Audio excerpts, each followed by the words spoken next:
tell me where in the world is crime in San Diego?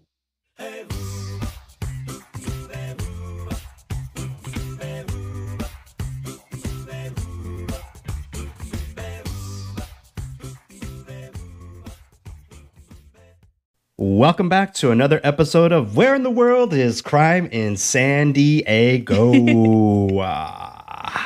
Happy Monday.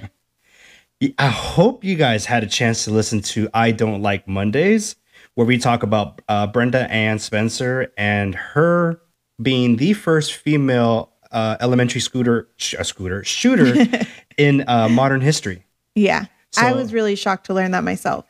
And I do remember it, like looking through like shows like VH1, like I love the 80s and 70s and stuff like that. And I just completely just went over the top of my We head. actually got quite a flood of DMs coming in when the episode launched of like people being like, I remember this name, but I didn't know the story, or like, I remember when this happened. So I love hearing that. Thank you guys. Keep sending them in. It totally makes this, like an engagement. And can I just say how nice it feels to be back to like our regular Mondays? Yeah, this last episode, I mean, I had a very difficult week where it's just like nonstop, and then we'd be, and then also you on the weekend, and then we got to Sunday, and it's like we had our technical difficulties with our equipment, and then it's like we had to do this 3 times. We're back to normal, guys. So, Phew. but it is a new week. We do have a new episode. Angie, I took it upon myself this week to cover our episode. I have my notes. Thank you for that, by the way. You And, saved me so much time. I do sound a little funny just because I've been fighting like allergies and I've kind of been in and out of it. The It is seasonal April. change, guys, is totally hitting. Yeah, so I do sound a little different. I sound a little congested, but I'm ready to rock and roll. Yay. So I will start with the only part I know about this, which is our disclaimers and our sources. Our disclaimers for this week are murder, gun violence, and child abuse. And our sources are San Diego Union Tribune, Wikipedia, LA Times, Find a Grave, CBS 8, deathpenaltyusa.org, and cdcr.ca.gov. Yes. So this week's episode is called Dance of Death. Let's introduce to you and Angie Robert Alton Harris. He was born in January 15th, 1953. He was born in Fort Bragg, North Carolina, which is a military base on the East Coast. I've heard of it. Okay. It's Army base. So it's really popular because that's where like the airborne, the parachuters were first introduced into World War II, and then the special op forces as well. Oh, okay. Okay. Now, Robert's dad, Kenneth, was a sergeant in the Army, which he did serve in World War II. And he did receive the Silver Star and the Purple Heart. So the Purple Heart, that means he actually got wounded injured. in action. Okay. Now, this is where things are a little difficult because Kenneth and Evelyn is Robert's parents. They were both alcoholics. Oh, okay. And they had a big family. They had, multiple kids. They had a family of 9. Oh, wow. Yeah. That's He was the 5th of 9 children, to be exact. That's so he's a full house. So he's like right in the middle. All right. And you have both parents who are alcoholics. Like, it doesn't paint a good light already. Middle child syndrome, getting ignored all the time. I got lucky because I was the last child, so I was like the favorite. We're both babies of our families, but yeah. Yes. You're definitely spoiled. And so one thing that was also found out later on through research was that Robert was a preemie. He was a premature baby at birth. And that's because his mom would drink during the pregnancy. And at this age, in the 40s, people weren't really aware that if a woman's carrying a child, if you're doing drugs or doing alcohol and smoking, that it was affecting the baby as well. Exactly. Yeah. Now, Robert developed what was called, I had to look this up, fetal alcohol syndrome, which essentially it's like deformities and like things where the fetus is not able to be created properly because of the alcohol. Yes. Impending that. Yeah. Okay. Okay. And so he was different already as it was. He looked different, and there was just deformities already on that stuff already as it is, which is kind of sad because that was completely out of his control. So was he physically disabled? He was not physically disabled, but certain features, like they would say, like the eyes or the nose or the cheeks, or didn't develop properly. Yes, because of the alcohol abuse. Now, because of this, like Robert was, abused by his dad, Kenneth, because Kenneth believed that Evelyn was unfaithful and that Robert wasn't even his child. Oh. So Kenneth took it upon himself to just be more abusive. Like punish him for being like a love child baby. Yes. And that's probably because he was away for war or deployment or whatever it was. Okay. The family ended up moving to Visalia, California, which is just north of LA. So by this time, Kenneth was almost 10 years old. Okay. Robert. I'm getting my names confused here. Robert was 10 years old. Kenneth was his father. Kenneth was jailed in 1963. Not surprised. He was jailed for 18 months. Do we know what for? Well, he was jailed for 18 months in 1963. And then in 1964, he was jailed again for the same thing. He sexually abused his own daughters on those 2 occasions. Okay. That's very disturbing. Like, and then he got out and did it again. Well, and this is the last I ever hear really necessarily of Kenneth. Because of the time is probably underreported. Yes. Yeah. Now, Robert is 10 years old, and this is where he starts developing problems with the police, and he starts having run-ins with the police. At 10? At 10 years old. Already having alcoholic parents, one in jail, one... Lack of attention. So much abuse, to deal. Yeah. Yes. At 13 years old, Robert spends 4 months in juvenile hall for stealing a car. Yeah. It's like, okay. While in juvie, he was repeatedly raped by other juvenile delinquents or inmates, or what you want to call it. I think you can call it inmates. Yeah, but if he's in juvie, that means that the kids that are in there with him are also underage. Exactly. I mean, if you ever see American Me, the same thing happens too. No, I haven't seen it. That's a classic movie, by the way. 1967, Evelyn abandons Robert and the kids. And at this moment, Robert is 14 years old. He is, fending for himself. He doesn't have his mom anymore, and his dad's doesn't even respect him. So who is he going to rely on? Robert made his way to Oklahoma not too long after to live with his brother and sister. This is where he was arrested again for Grand Theft Auto. But then he was arrested in Florida. Robert spent 3 years in Florida in the juvenile detention system until the age of 19, where the system can no longer keep him. So they just let him go, let him off to the streets. Figure it out. That?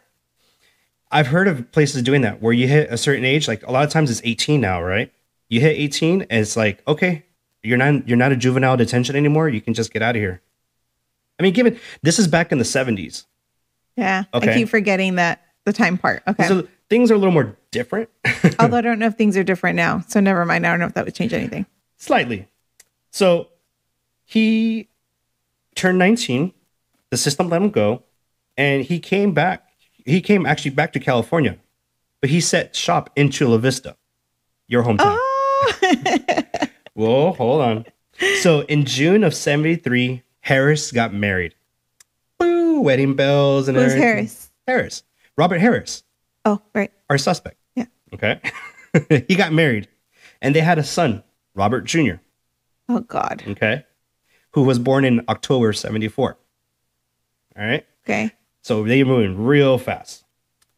So in 1975, Robert and his family move into a trailer park home in Imperial Beach. This is where he moves in with his brother Ken and their roommate James James Wheeler.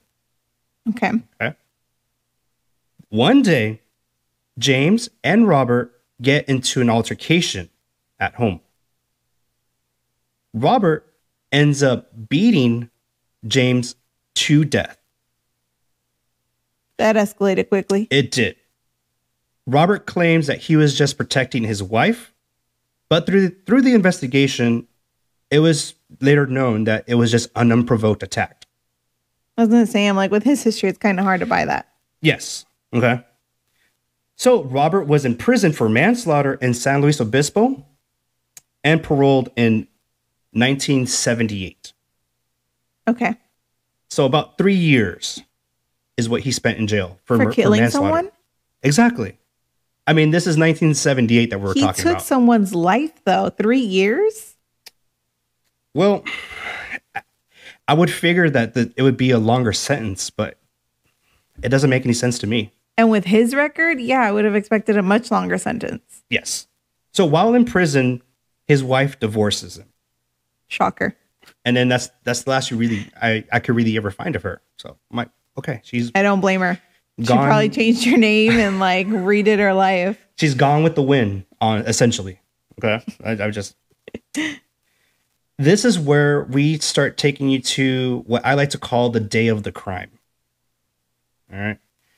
In May or June of 78, Robert, then at the age of 25, is asking his brother Daniel, who's younger than him. Daniel's 18. And he's like, can you help me set up a robbery sting? Yes. So they set up a robbery string. Oh, his brother goes along with it. Yes. Oh, God. Yes. His younger brother's just 18. I don't know why I was hoping it was going to be like the brother said no. He had to find someone like, I didn't see the brother saying yes. The brother said yes. So on July 2nd of 1978, Daniel stole 2 guns from a neighbor's house in Vasilla. And then the 2 of them drove down to San Diego that night. That's a pretty far drive. It is. You're talking about at least 200, almost 200 miles. At least, probably. I mean, my math is probably a little off, but I want to say it's at least 150 miles. Yeah. They spent the next 2 days purchasing ammunition, and then they start practicing out the actual robbery near Miramar Lake. Now, Miramar Lake is settled right in the middle of like San Diego, right before you get into like Mission Valley, and it's open area back in the 70s, but there's a big giant lake. There's a trail. It's really popular around there nowadays. You guys can check it out. Isn't it like also a military area? Yeah, because you have Miramar. That's not too far from there. Miramar. From Camp Pendleton. Camp Pendleton, Top Gun. On July 5th, Robert and Daniel run into 2 teenage boys in Miramar. This is where we introduce John Mayeski and Michael Baker. They're both 16 years old. Do you remember what you were doing at 16? Walking in the mall for ice cream after school, shopping around, or window shopping, actually, because I had no money at that point. But little things. Little cool things, you know. So John and Michael were best friends. Okay. What they planned for July 5th was they were going job hunting. Oh. Yes. They were hunting around in the morning for jobs, or even looking for little side jobs where you can just get a little couple bucks, right? Well, it makes sense. Summertime, you want to be able to earn some money and be able to do stuff. It's July 5th, so the day before is July 4th celebration, you know? So like it's summer. It's very responsible. Yes. So their job hunt goes nowhere. So they decide to go grab some lunch at Jack in a Box, yum, and go fishing afterwards. They are in the parking lot of Miramar Supermarket, right there on Mira Mesa Boulevard. And this is where they're enjoying their burgers from Jack in a Box, and Robert and Daniel walk up to them, gunpoint, and tell them to drive them to Miramar Reservoir. Was that really their target, 2 16-year-old boys? Because they needed a car. Robert and Daniel needed a getaway car, or either a car to stage for their robbery. And they saw these 2 teenage boys, and they're like, this is an easy target. Let alone, John had just gotten his driver's license. So at 16, you're so hungo in life that you're so excited. I want to get a job. You want to drive to the store to go buy milk. I remember I was like, I'll do all the grocery shopping. And then now I'm like, I don't even want to buy my own groceries. So they're terrified, but they listen to Robert's commands and they follow his directions where they say, go to Miramar Lake, go to the reservoir, no more questions. So Robert tells the boys that he will be using their Ford LTD car for a robbery and that nothing else, if they follow his directions, nothing else will happen to them. Just follow my directions and you'll be fine. As a 16-year-old, you're going to believe that. Well, yeah. Even as a 30-something-year-old, I'll be like, oh, you just want my car. Like, leave me alone. So at the lake, at the reservoir, Robert orders both John and Michael to get out of the car. And once they get out of the car, to kneel on the ground. At this moment, the boys are crying, they're praying, and Robert says, quit crying and die like a man. And this is where he shoots each boy 4 times.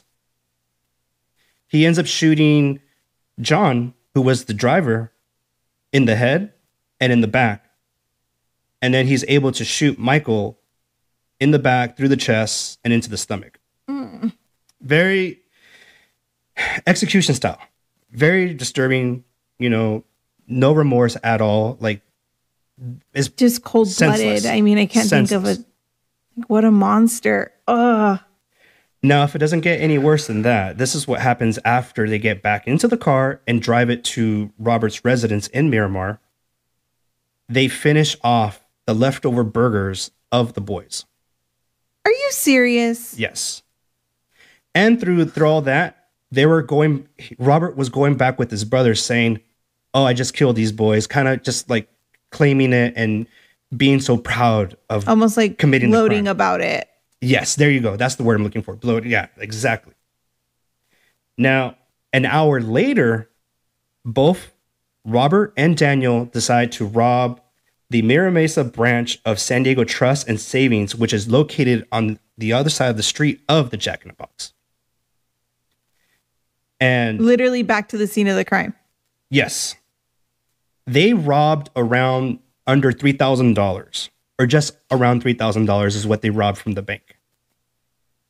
There was a witness that saw both Robert and Daniel leave the scene and follow them to a house, to Robert's house in Mira Mesa. Once he saw where they were, he notified authorities, and authorities went over to the residence to arrest them. Woohoo. Yes. Nosy people saved the day. Remember that, guys. This is where it gets really just gut-wrenching, just real difficult, because one of the arresting officers happened to be Stephen Baker, which is father of Michael Baker. Oh, I was trying, I know one of them had that last name. I couldn't remember which one. At this moment, Stephen Baker has no idea what's happened to his son. Has happened to his son. And it's just like your heart just sinks just hearing that, because I'm telling you now, but in that moment, he had no idea. Oh, I can't. My heart is literally in my stomach right now. I'm just choked up just hearing it. Yes. So I kind of want to go back more on, a little more backstory of Michael and John and their parents. So I introduced to you guys Sharon Mankis, who is Michael's mom. Okay.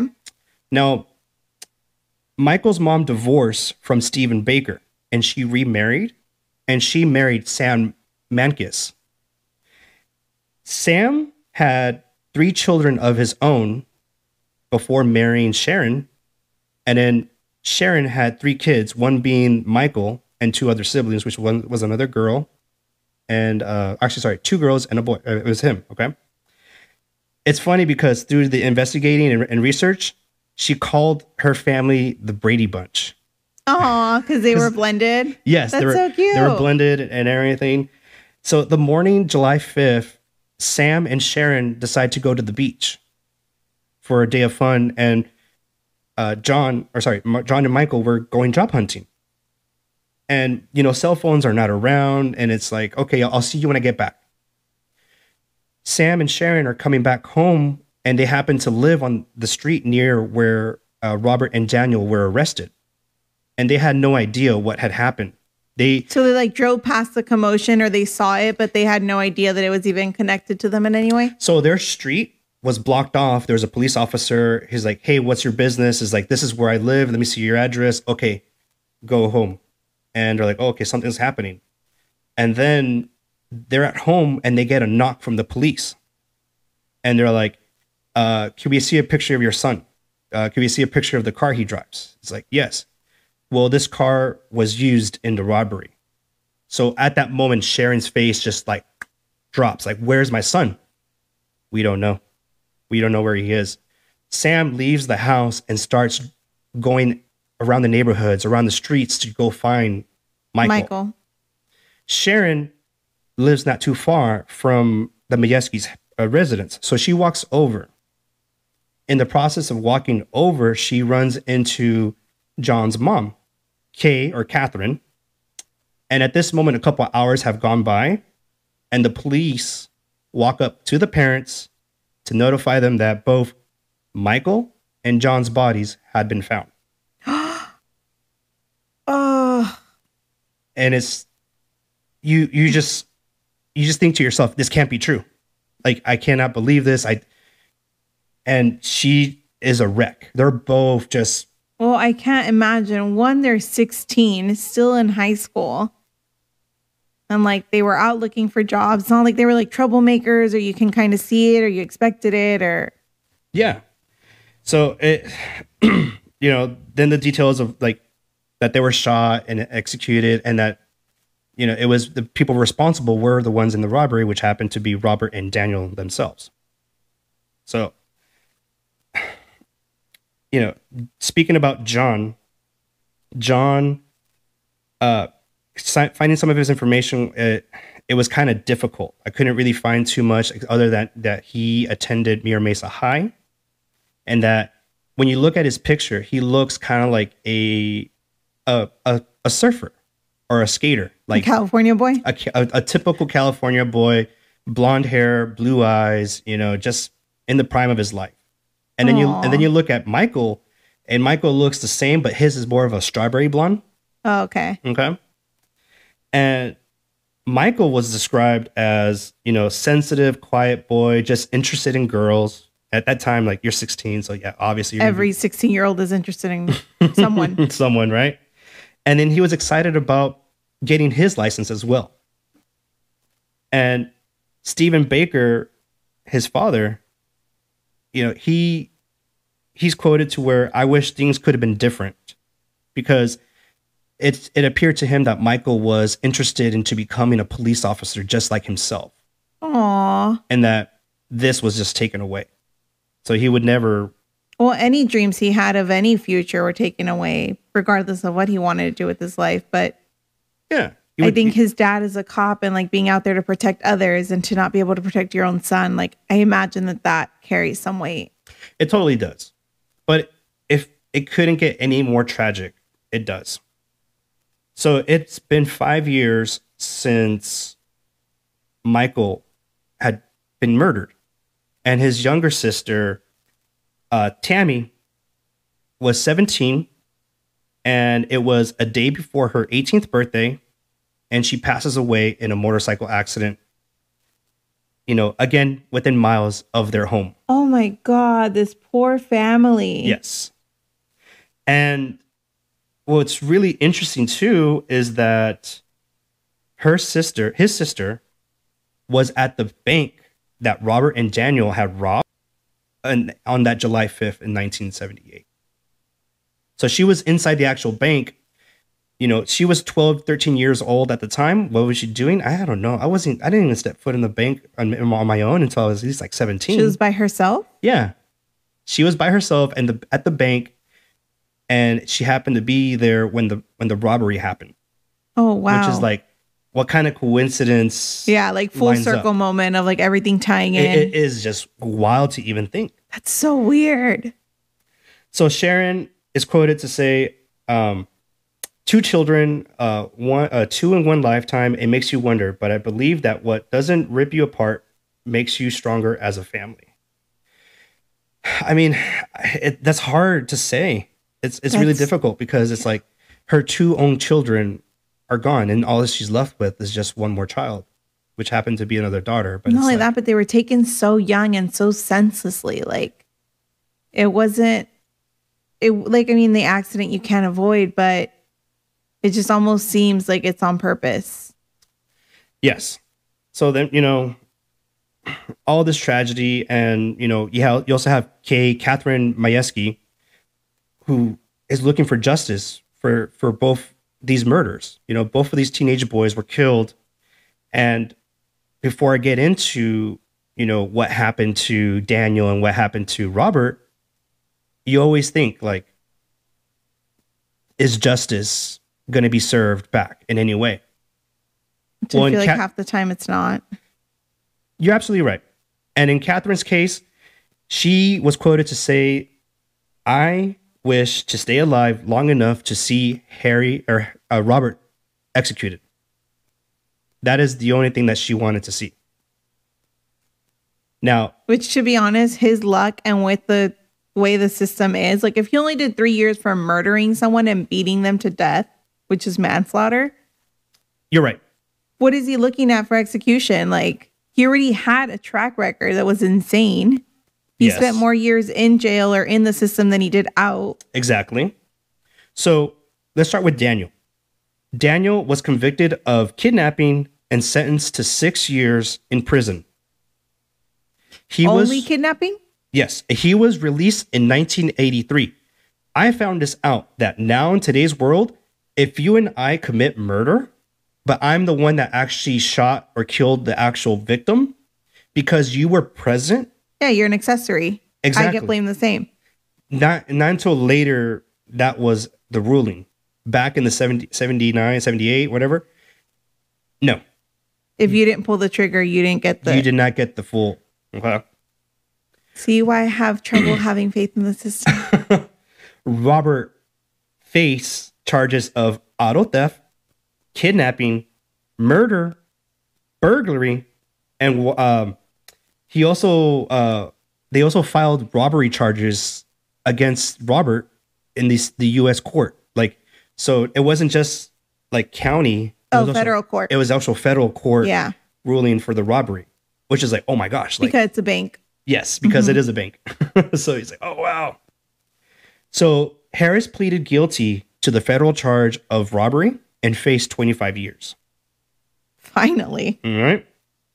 On March 6, 1979, Harris was convicted of 2 counts of murder and first degree with special circumstances, as well as 2 counts of kidnapping, and was sentenced to death.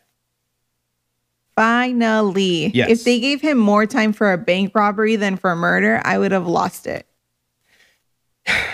And you know what? And this is where it gets really difficult, because back before 1967, there was multiple executions committed. It was the gas chamber, and also like the lethal injection started coming around. Right. So it was very common. Capital punishment. Yes. Yeah. But this is where I like to call the dance of death. Assumes. And I call it the dance of death because it goes back and forth, like in motion. I have a feeling my blood's going to boil, but keep going. Get ready. Buckle down. Get your drink. Listen here, because it is going to be heavy. In 1981, a Supreme Court affirmed the ruling of meaning that they agreed. So the capital punishment of death was justified in 1981. In 1982, the United States Court of Appeal of the Ninth Circuit called for a habeas corpus, or like an unlawful detention, for the ruling. So they stopped. They challenged it. They challenged it. Yeah, they stopped it. In 1984, the Supreme Court reimposed Harris's ruling, and they reinstated the appeal for, or not sorry, the appeal, but the continuing. The original ruling. Yes. Okay. The real for execution. Yeah.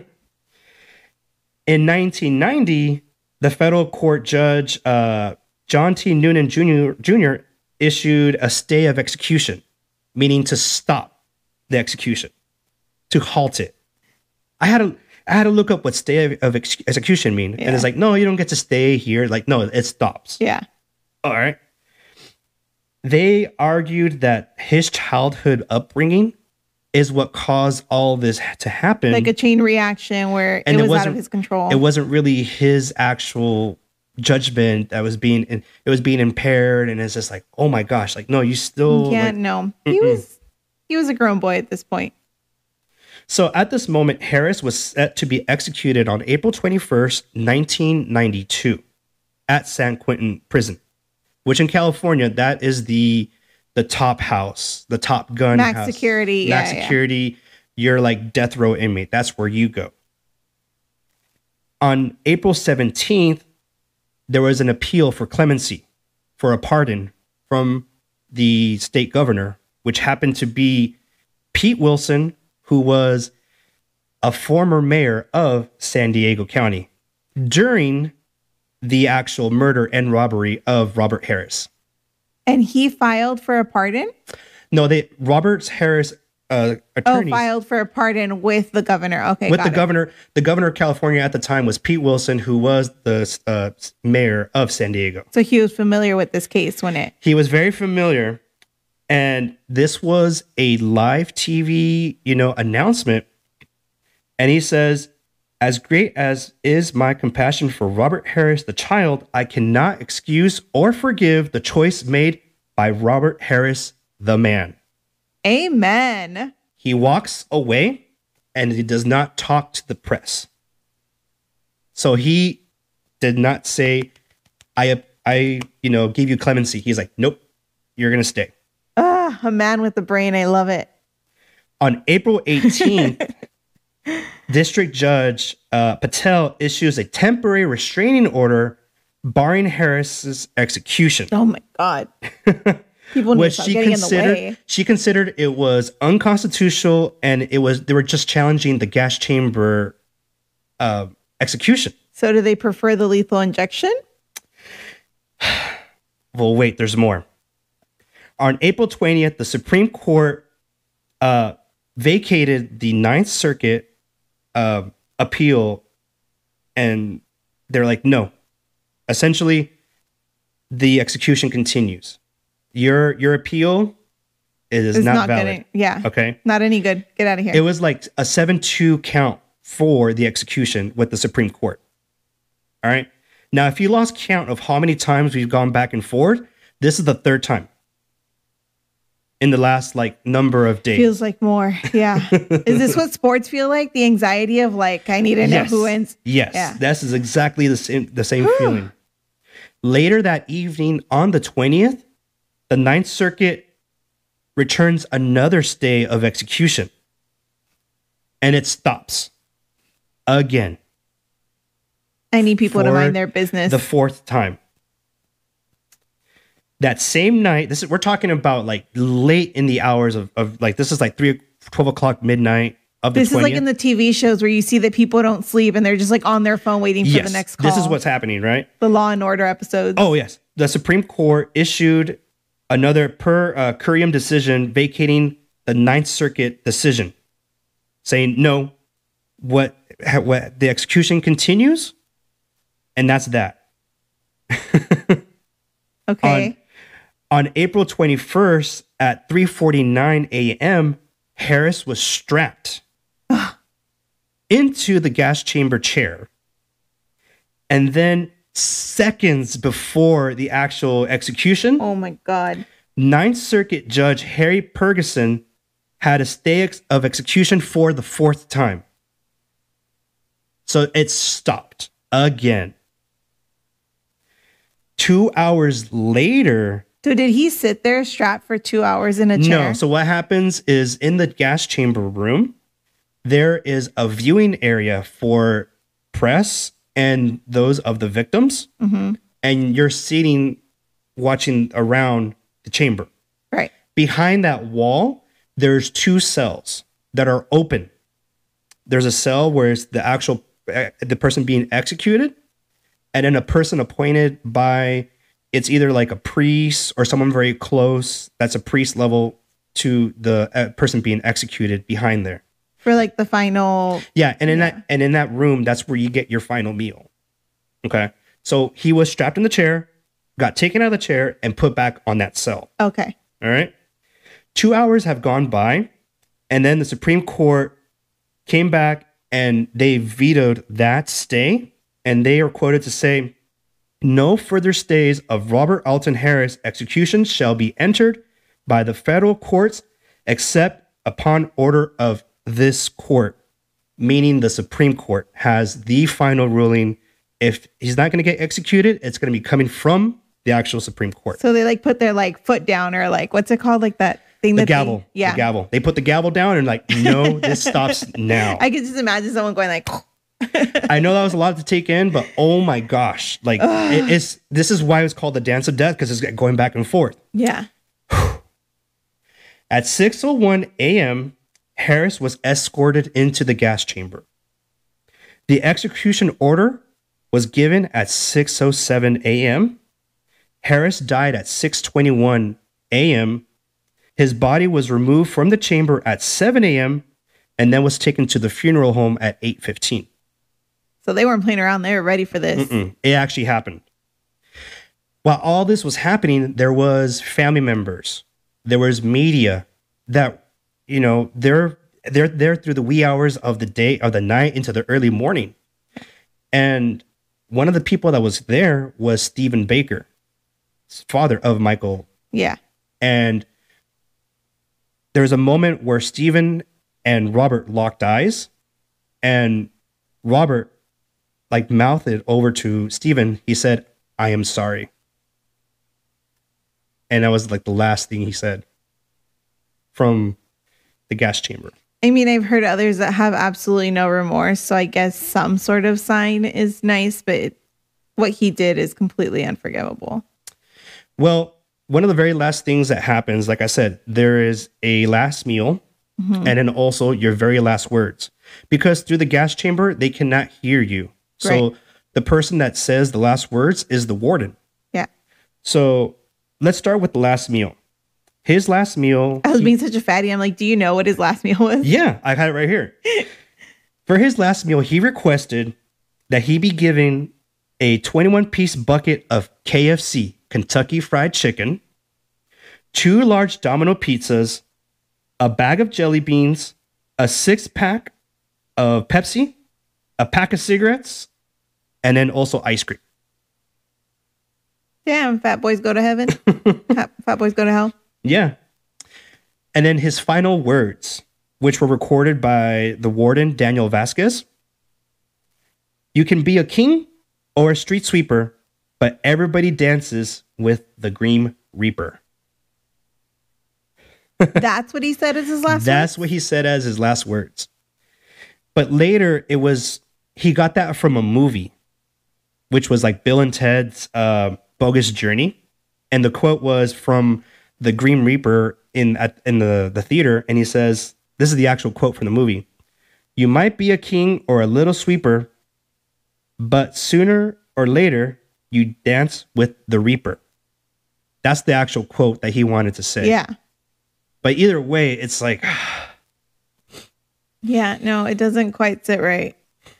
So unfortunately, like I was talking about, Catherine K. Mayeski, she passed away a year before the execution Aww. was fulfilled. So she didn't get to see all this play out? No, she didn't. And, you know, I know through talking to all this, Angie, you have some notes about executions from the past in California. I do. That's the only part I got of this, where I heard you saying like gas chamber, and this is like my jam. So what do you have? So in my brief little search, I found that the last time it was used prior to this was in 1967. And it wasn't, they just kind of stopped using it. It's not that, like, a lot of people wait for death row for a long time and sometimes die waiting for death row just because of how expensive it is, all the steps they have to take to get there. Mm-hmm. So the fact that Robert was pushed at that timeline shows me the importance of like how quickly they wanted to get this moving, because it's so easy to get lost in a list of like 120 people that are waiting for execution. You're absolutely right. So that's why when you said that, I'm like, that this case was high profile for this many people to be like on it, so involved. Yes. And to not get lost in the system. So he was the first person in 25 years to die by gas chamber. And the funny part is I didn't know the name. Like when I Googled it, I was like, oh, the last person was Robert Harris. And you didn't give me a reaction. You're like, oh, okay, when was it? I was like, 92. And you're like, okay. Thanks for that. Yeah, I was like, oh, I'm not even going down this rabbit hole because I don't have time. But that's just insane to me. But ever since then, recently, our current governor, Gavin Newsom, took it off. So it's officially closed. So the only gas chamber in California was in San Quentin. And within his term, it's been officially like closed and not to be reused. Yeah, it's been unconstitutional. So there's no more gas chamber and no more lethal injection method executions in California. So if you murder someone and you're just basically sentenced to life in prison. Yeah, but then you hear a case like this and it brings back the question of like, is capital punishment like 0 to 100? Like, is it fair? But you hear a case like this and it's so hard to think that it's not justified. Like, why are you going to keep someone alive in the prison system? And like, they're still alive. And as long as you're alive, there's still a chance of an appeal or. My biggest concern really, or my biggest argument is if somebody murders someone or multiple people and they confess to murdering somebody saying, you know what? Yes, they raised their hand. I did that crime. I was me. I was fully responsible. Then I feel like you're equally responsible for death. So you're like an eye for an eye person? Yes. You know, because then you start looking at the aspects of it where these people are in life in prison.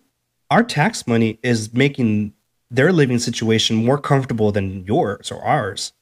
Like our own tax money is going to paying for their meals. Our own tax money is going like towards the tax money. I think we're just on the moral aspect. Yeah. When it's children and when it's special circumstances like this one or like others that we've heard. Yeah. I do believe that like there is no reason you should still be here. Like you're not going to contribute anything to society. There's no fixing you. There's no bringing you back. Yeah. Like you're a soulless person. There's no point of you're good for nothing at this point. Totally agree. So with closing, our question to you guys is this. What do you stand on with the execution? Gas chamber, lethal injection? Should it be, reinstalled, repurposed or not? Tale as old as time. Let us know what you guys think, please.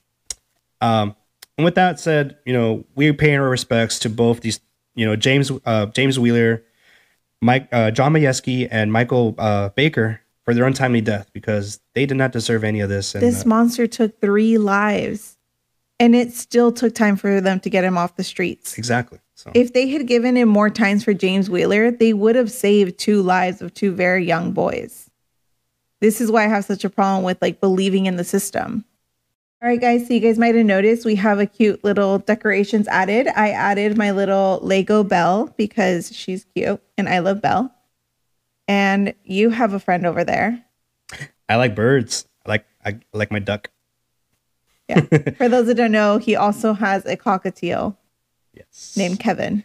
Yes, and my duck has a little secret compartment, so I can stash some money from you, some candy. Well, not anymore. Now I know where to find it. Yeah, but the key is to actually being able to pry that open. So. But yeah. So this week we actually have an exciting event happening on Friday, and we will be sharing a little bit more of that with you guys. Probably Friday. Oh, totally. Yes. Yeah. Probably wait until Friday. Post event. But we're very excited. And we are slowly growing. And thank you guys for all the support, the likes, the shares, the follows. I know we're a broken record, but it seriously helps us out. Every single little message we read, every single comment, every download, every recommendation. I mean, yeah, you name it, we talk about it. We appreciate it. We get excited because we live in our DMs and we're like, did you see this one? No, and you're absolutely right. And it's, we love it. We love our listeners reaching out to us and recommendations for everything. Like the other day, I put that Adobada pizza, and we had a listener come over and was like, oh, check this place out. Yeah. So But with that being said, we have our SBS of the week. So we have our small business spotlight. And this one was just by accident. It was actually a friend that invited me out for like a morning smoothie, and we just ended up there.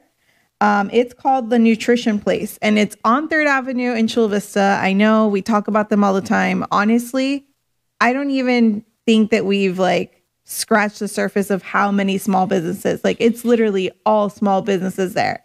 But it's called The Nutrition Place. They've been open for 5 years. And I had never heard of them or seen them or like been there, and we go all the time. They have 4 locations throughout San Diego. And this specific location is owned by 2 cousins, Mike and Rudy. They're amazing. The service is awesome. And they offer super delicious protein shakes and energy teas. So if you're like on the go, you don't have time to grab food and you just kind of want something to like fill you for the day, it is so delicious. So I tried one of each because I had to. You would. Yeah. They just had so many options you can't pick. So I tried the peanut butter chunky monkey, which was delicious. And I will be posting photos and videos for you guys to see. And then I also tried the energy tea that was the Miami Vice. Minus the Malibu, it was literally a Miami Vice. It was so good. Wow. My friend had the strawberry banana shake, which was also really good. That was my second choice, and I was so split between the 2. Yeah. Yeah. You can't go wrong with that. Okay. That was almost, I was like, oh, which one do I pick? I'm like, you get that one and I'll try yours. And then she also got the Starburst energy tea. It was so good. And it was like a really good size. I didn't know what size we got, but it was well served. House size. That's what it was. Yeah, it was delicious. So yeah, if you guys go, there's some locations in Rancho Bernardo, and I believe Liz runs that one. But it's all family owned, which is what we love to support and what I'm always looking for. So again, if you guys have someone, please send them our way. Like, I would love to check them out. There's a couple that are in remote locations, and I'm trying to figure out how to schedule myself in those areas. So I am working my way through the list. It's just some of them are really hard to get to during the week. Oh, yeah, totally agree. I agree with that. Yeah. So I'm going to have to like take a weekend and just go visit like 5 of them and then like get everything bunched up. There's just so much good stuff to try out there in San Diego. Honestly, a lot of times we are out and about and we look up Google Maps and we type in small biz restaurants or whatever, and something pops up, and we look at some of the ratings, we look at some of their reviews. Are they family owned or small biz? And it's like, yeah, they are. Okay, let's go check it out. Yeah, we try to go to small business way more than we do like mainstream restaurants. The other thing I wanted to point out, speaking of small business, is Ola Swim right now still has a code that's valid for all our listeners, which shout out to you guys. Thank you so much. And summer's right around the corner. We're just past spring break. I know everybody needs bathing suits, so go support them. We're there. The code is Crime and SD for 15% off. Or I think 10. I don't know. 15. 15? Okay. I'm like, there's a discount. Yes. Whatever it is, you're saving something.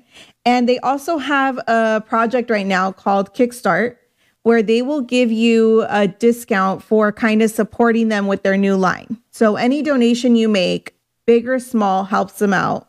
Please go, whether it's $1, $2, sacrifice your Starbucks for a day, and just help these girls reach this so that they can keep bringing amazing swimsuits for us. For literally everybody and anybody. I am so excited to see what they've done so far.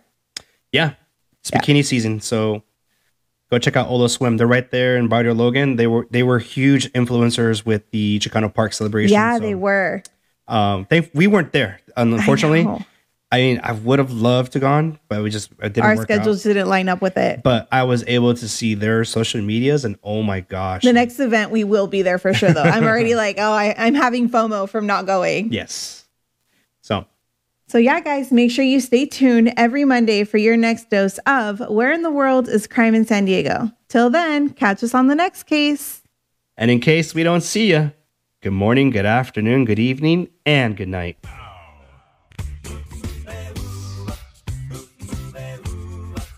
Tell me, where in the world is crime in San Diego?